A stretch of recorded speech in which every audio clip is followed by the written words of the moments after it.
اعوذ باللہ من الشیطان الرجیم بسم اللہ الرحمن الرحیم صلی اللہ علیہ سیدنا محمد وعلیہ وسلم۔ السلام علیکم ورحمۃ اللہ وبرکاتہ۔ تمام سننے والے دیکھنے والے پیارے بہن اور بھائیوں کو ہمیشہ کی طرح میں امید کرتی ہوں آپ ٹھیک ٹھاک ہوں گے، انشاءاللہ تعالیٰ سب خیر خیریت سے ہوں گے۔ دوستو، یہ جو سفر ہے میرا اور آپ کا اس چینل کے تھرو، یہ موٹیویشن کا سفر ہے، یہ اللہ کے رستے پر لگنے کا سفر ہے اور آگے بڑھنے کا سفر ہے۔ تو ہم سب کو ضرورت پڑتی ہے اس موٹیویشن کی، اسی لیے میں کوشش کرتی ہوں روز مرہ کی بیسس پہ آپ کے ساتھ کسی نہ کسی ذکر سے متعلق، تہجد سے متعلق، قرآن شریف سے متعلق یا عبادات سے متعلق موٹیویشن کی سیریز شیئر کر سکوں۔ ویڈیو شروع کرنے سے پہلے ایک چھوٹی سی ریکویسٹ ہے دعا کے لیے۔ ایک سسٹر مجھے ہر ویڈیو کے نیچے تقریباً کامنٹ کے ذریعے ایک درخواست کرتی ہیں، تو اس لیے میں نے سوچا آج میں ان کے لیے اسپیشلی دعا کروا دوں۔ جاوید شیخ کے نام سے یہ پروفائل ہے اور سسٹر نے کہا ہے کہ آپ میرے بھائی کی شادی کے لیے پلیز دعا کریے اور کروا دیجیے، تو آپ سب لوگ دعا کیجیے اللہ تعالیٰ ان کی بھائی کی بہت اچھی جگہ نیک خاتون کے ساتھ شادی ہو جائے، اللہ تعالیٰ بہترین ساتھی ان کو بیوی کی صورت میں عطا کریں، نیک ہو اور ان کے حق میں بہتر ہو انشاءاللہ تعالیٰ۔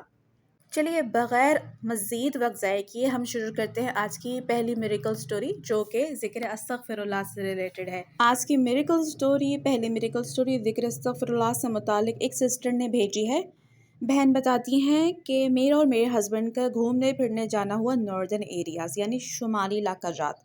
کہتی ہیں میں نے اور میرے ہسبینڈ نے بہت اچھا وہاں پہ وقت گزارا، ٹائم سپینڈ کیا، ہم بہت گھومے پھرے، پر رستے میں ایک بہت ہی عجیب واقعہ پیش آیا۔ کہتی ہیں کہ میرا موبائل جو تھا وہ کہیں گر گیا۔ پہاڑی علاقہ تھا اور ناردرن ایریاز میں تو جو لوگ سیر و تفریح کے لیے جاتے ہیں ان کو معلوم ہوگا، پہلی چیز تو یہ کہ وہاں پہ سگنلز کا ایشو بہت زیادہ رہتا ہے اونچائی کی وجہ سے، اور دوسری چیز یہ کہ آپ پہاڑوں میں جب گھومتے پھرتے ہیں تو وہاں پہ اگر کوئی چیز غلطی سے گر جائے تو اس کا ملنا ناممکن ہے، یعنی نیکسٹ ٹو امپاسبل ہے۔ اب پہلی بات تو یہ کہ جو موبائل تھا صرف اب میرے ہسبینڈ کے پاس تھا، اور اس کے اوپر پریشانی یہ کہ میرے پرسنل موبائل جب کھو گیا اس میں کوئی پاس ورڈ کا لاک بھی نہیں لگا تھا، ساری پکچرز، گیلری، میرا پرسنل سٹف اس میں، کانٹیکٹ لسٹ، کیا کیا کچھ نہیں تھا، جس کو سوچ سوچ کر میں بہت زیادہ پریشان ہو رہی تھی، یہ بہن کہتی ہیں۔ مسئلہ یہ تھا کہ مجھے اور میرے ہسبینڈ کو اب آگے کے لیے یعنی اونچائی کے لیے ٹریول کرنا تھا، مزید کتنا انتظار کرنا تھا ہمیں موبائل کو ڈھونڈنے کے لیے سمجھ ہی نہیں آ رہا تھا، کیونکہ اصل وجہ یہ تھی کہ ہمیں یہ ہی نہیں پتا تھا کہ کس جگہ پہ میرا موبائل گر گیا ہے یا خدا نخواستہ چوری ہو گیا ہے۔ سسٹر کہتی ہیں میں انتہا سے زیادہ پریشان ہو رہی تھی، جو وہاں پہ گھومنے پھرنے کا سارا مزہ تھا وہ کرکرا ہو چکا تھا، کیونکہ ظاہر سی بات ایک بہت بڑی ٹینشن کی بات ہے جب آپ کا اتنا پرسنل سٹف اس طرح گم ہو جائے یا لاپتہ ہو جائے۔ سوچتے سوچتے مزید 3 سے 4 گھنٹے گزر گئے، پھر ہم نے اللہ کا نام لے کر آگے اونچائی پر سفر کرنا تھا، جس کے لیے ہم نے سفر راہ شروع کر دیا۔ سسٹر کہتی ہیں کہ لیکن ایک بات دل میں میرے طے تھی کہ مجھے اللہ پر توکل تھا کہ مجھے ضرور میرا موبائل مل جائے گا۔ سسٹر کہتی ہیں کہ توکل مجھے اسی لیے تھا موبائل کے ملنے پر پریشانی کے باوجود، کیونکہ میں استغفر اللہ پڑھنے والوں میں سے ہوں، اور اس کے ساتھ ہی جیسی ہی مجھے سوچ بڑھ رہی تھی پریشانی کی، میں نے استغفر اللہ کا ذکر شروع کر دیا۔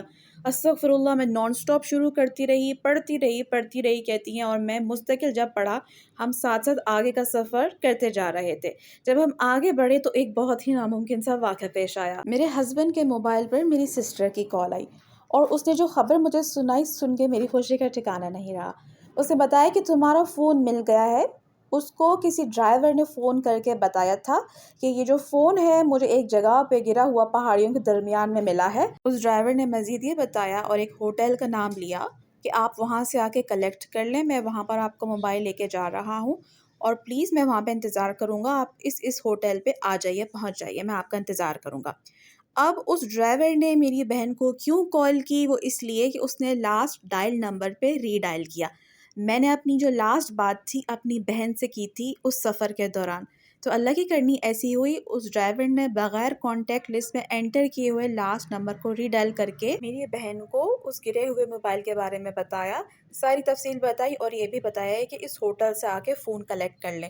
شکر اللہ کا، بہت شکر ہے، میں اور میرے ہسبینڈ بھاگے بھاگے وہاں پہنچے۔ جس جگہ پر میں اور میرے ہسبینڈ اس وقت موجود تھے وہ ہوٹل، اللہ کی کرنی ایسی ہوئی کہ وہ ہمارے ہوٹل سے زیادہ دور نہیں تھا جہاں پہ ہم اسٹے کر رہے تھے۔ یعنی وہ جو موبائل تھا وہ ہماری لاسٹ لوکیشن جہاں پہ ہم ٹھہرے تھے اس کے قریب ہی کہیں گر گیا تھا۔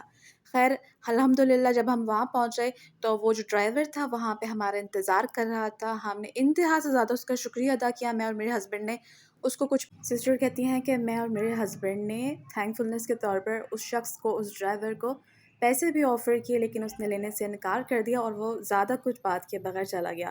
سسٹر کہتی ہیں کہ مجھے کیونکہ اللہ پہ توکل تھا تو اللہ تعالیٰ نے میرے توکل کی لاج رکھی اور استغفر اللہ کے ذکر سے میرا کام اللہ نے اتنا آسان کر دیا، اور وہ بھی اتنی پرسنل چیز جس کے ساتھ آپ کو پتہ آج کل کتنی زیادہ میموری جڑی ہوتی ہیں، کتنا پرسنل سٹف اس کے اندر ہوتا ہے۔ تو اللہ کا بہت کرم ہے، اللہ تعالیٰ نے مجھے اس طرح اس مشکل سے آزاد کیا۔ دوسرا واقعہ جو شیئر کیا ہے ایک بھائی نے شیئر کیا ہے تہجد سے متعلق۔ کہتے ہیں کہ میں تہجد کے سجدوں کے دوران کی جانے والی دعاؤں کو بہت طاقتور پایا ہے۔ بھائی کہتے ہیں کہ تہجد پڑھ کر میں نے ایک بات جانی ہے، اور وہ یہ کہ در حقیقت وہ ہمارے مانگنے سے کہیں زیادہ دیتا ہے، وہ اتنا زیادہ دیتا ہے جو ہماری سوچ سے بہتر اور بڑھ کر ہوتا ہے۔ کہتے ہیں کہ میں 2 سال سے تہجد کی نماز پڑھنا شروع کی تھی، اور جو میں نے مانگا تھا، اتنی دعائیں میں نے تہجد کے سجدوں میں کی تھی، ان سب کا جواب ملا ہے۔ میں کبھی بھی اس وقت کے بعد سے ڈپریشن میں نہیں آیا جب سے میں نے تہجد پڑھنی شروع کی ہے۔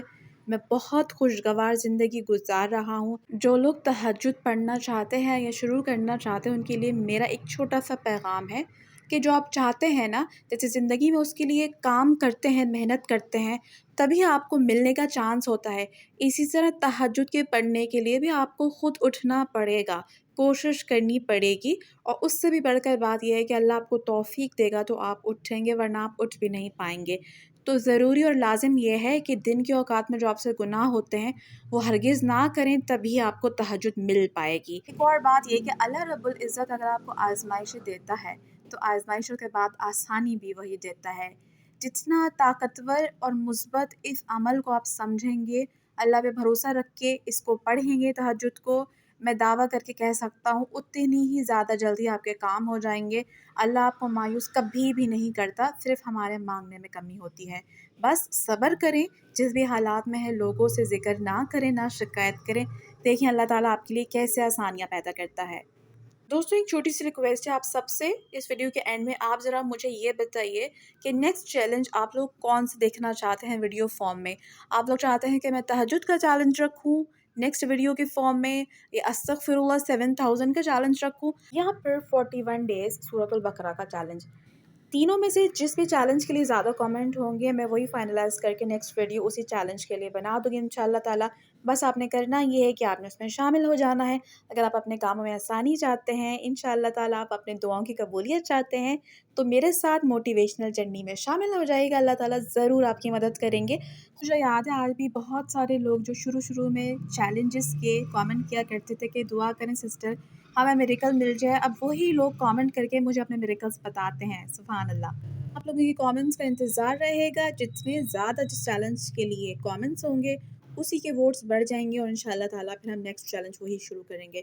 مجھے رابعہ احمد کو اجازت دیجیے، دعا میں یاد رکھیے گا، اپنا خیال رکھیں، فی امان اللہ۔